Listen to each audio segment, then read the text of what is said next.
everyone, welcome back to my channel.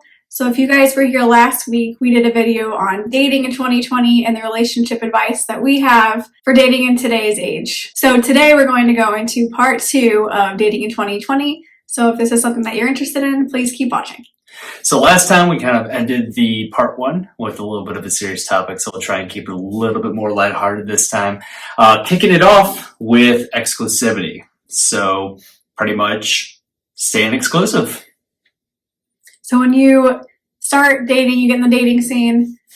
One of the toughest things for me when I started dating was finding out if I was on the same page with someone.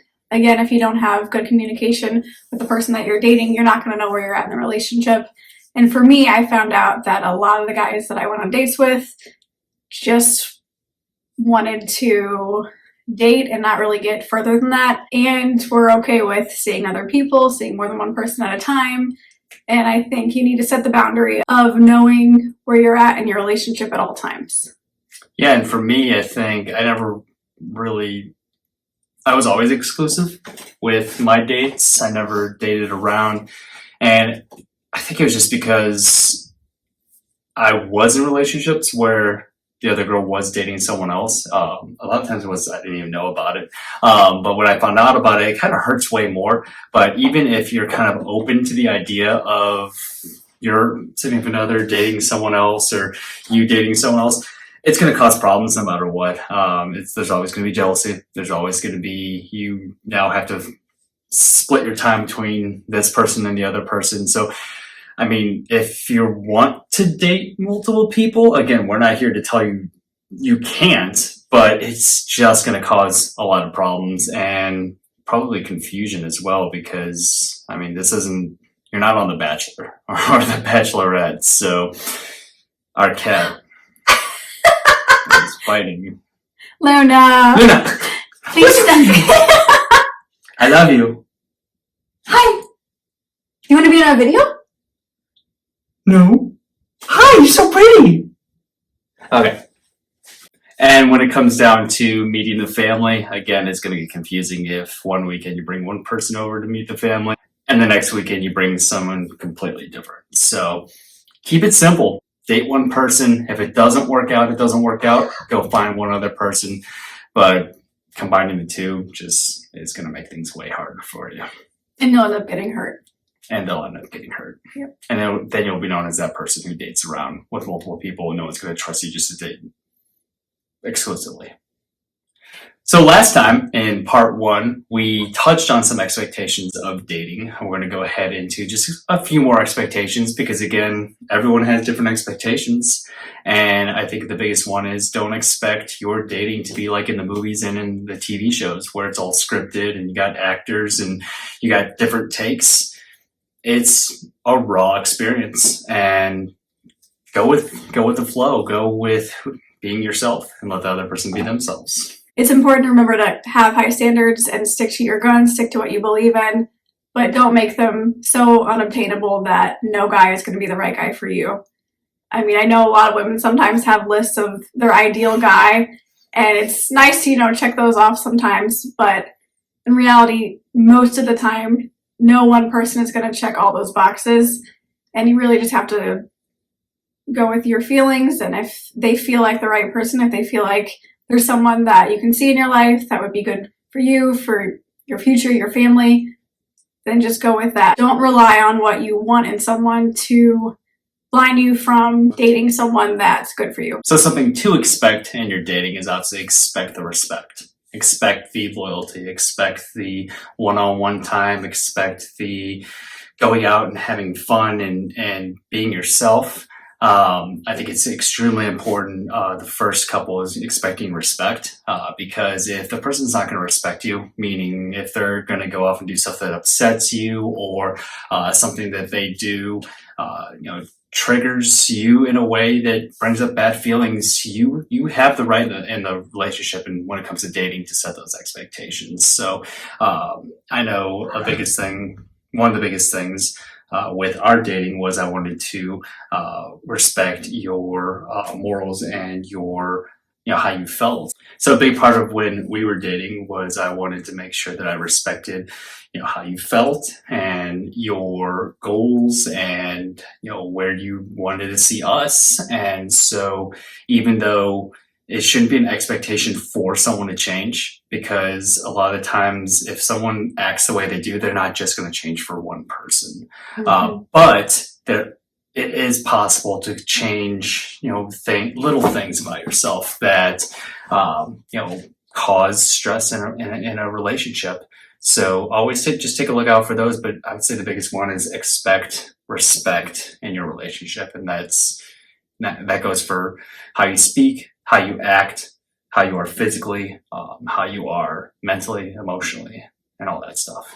So expectations leads to our next topic, which is sexpectations. Not sure if that's a word, but we made it up if it's not. Oh my God! You okay? So before you start dating, you need to know what you expect when it comes to a sexual relationship for yourself. And when you start dating, you need to communicate that with your significant other. Because if you want to wait till marriage and they don't and they start pressuring you, that could lead to going down a rough path. And you don't want to start out a relationship on the wrong foot, especially when it comes to your expectations, when it comes to a physical relationship. Yeah, and I know a lot of the time today, sex is expected in a relationship. You didn't really have a real relationship with someone unless you had sex, or everything you did at the start of dating was just to lead up to sex. So kind of put that out of your mind, because really the biggest part of dating is you're trying to figure out the other person. You're trying to learn about that person. You're trying to figure out if you can see the rest of your life with that person. So sex, yes, does get important, and it's a physical connection between a man and a woman, but it's also something that is way more powerful than I think media and people nowadays give it credit for. They think it's just a checkbox off of a list, but when it comes to marriage, when it comes to finding that person you want to spend the rest of your life with, sex is something that is important for that time of your life. While you're dating, the most important piece is figuring out that other person, figuring out if you can spend the rest of your life with that person.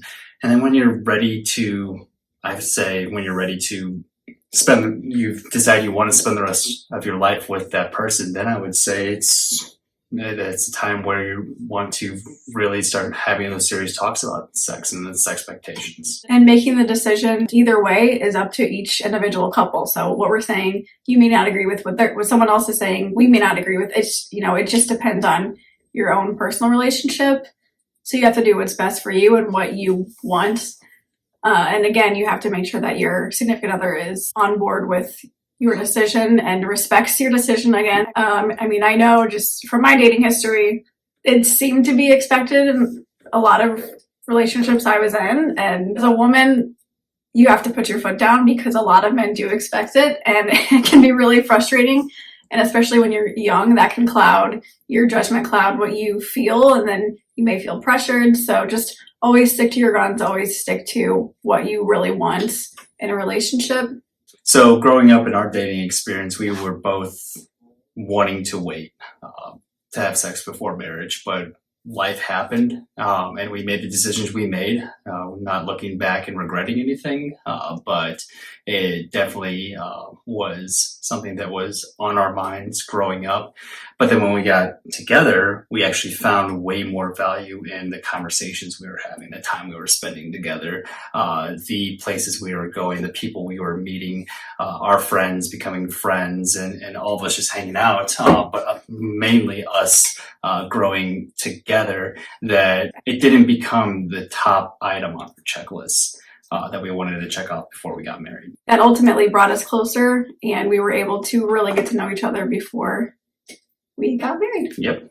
So this next one is going to be more of a dating tip for you young daters out there, high school, maybe even college, but it's all about the social norms of dating. And I think the biggest thing that comes to my mind when it comes to social norms of dating is if you are the cheerleader, you don't have to date the football player. If you're the sports star, you don't have to go for the cheerleader or another sports star. Find someone who makes you happy, who respects you, who cares for you, and that's the person that you should be with instead of having to date who other people say are cool to date.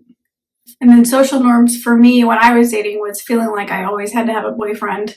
No one really put that on me. I think I put that on myself. I saw my sisters had always had really long relationships since high school. So like when I was younger, I remember thinking, I'm going to find the love of my life in high school. We're going to stay together. We're going to get married. And not to say that that's on my sisters or anybody else, but that's just kind of what I had in my head. When I was in high school, I did have long relationships and did miss out on quality time for just growing up and being a kid, being a teenager, and just figuring myself out instead of figuring myself out with a boyfriend. And then for me, I was kind of the opposite. So I kind of had more of the short-term dates. So way more dates. They were way more short-term because I did fall into those social norms. So I kind of, and this it's kind of embarrassing to say, but I kind of did look at the sports person having to date a certain type of girl, or breaking up with someone because it wasn't jiving with my friends at the time, or looking at how other people reacted to who I was dating and basing.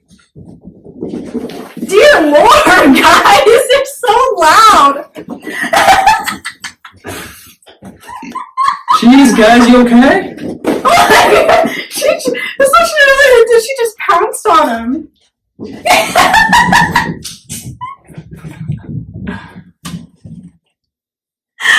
we open this door, they go crazy. Okay. Oh gosh. And so I think I missed out on some opportunities to, again, like Julia said, better understand myself, better grow, better have more fun in my younger years. And I think it also was kind of negative too, because, I jumped around on so many small dates that maybe I was dating someone who was expecting to find something more than just a date.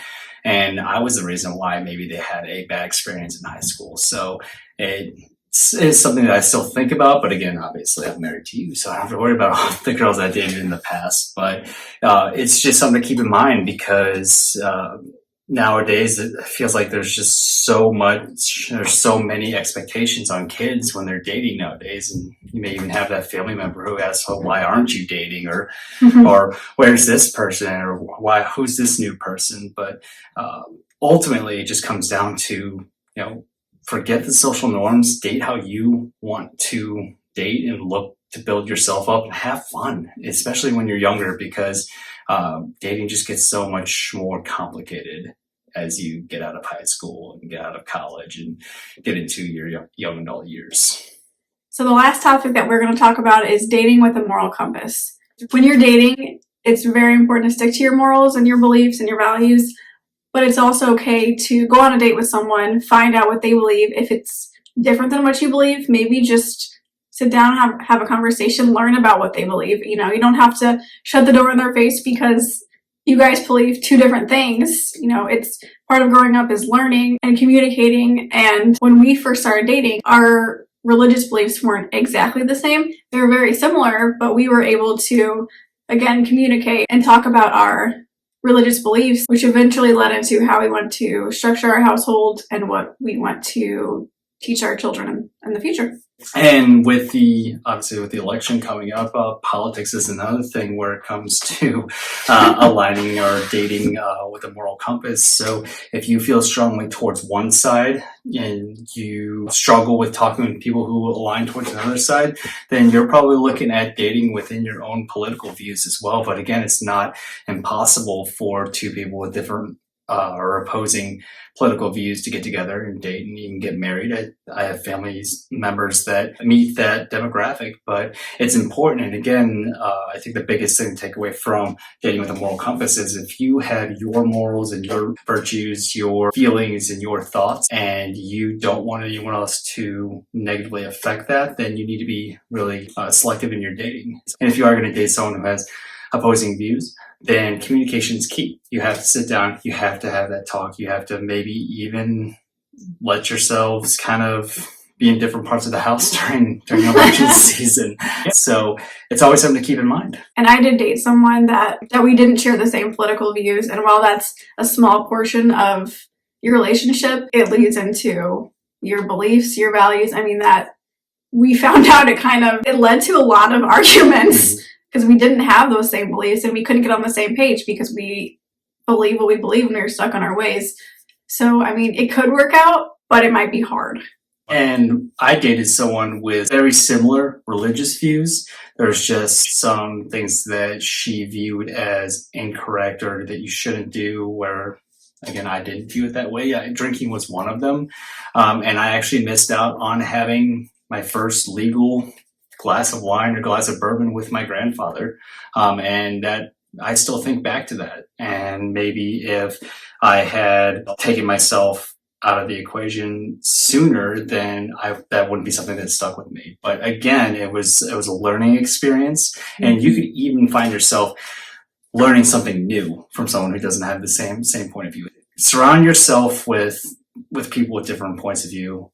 Dating and relationship, that's something way more personal than just friends with different points of view, because that's the rest of your life with that person. All right, guys, so that's it for today's video. We hope you enjoyed part 2 of dating in 2020. If you guys have any ideas for future videos that you'd like us to discuss, just let us know in the comments down below. Be sure to like, share, subscribe to my channel, and hit the bell down below so you don't miss any of my future videos.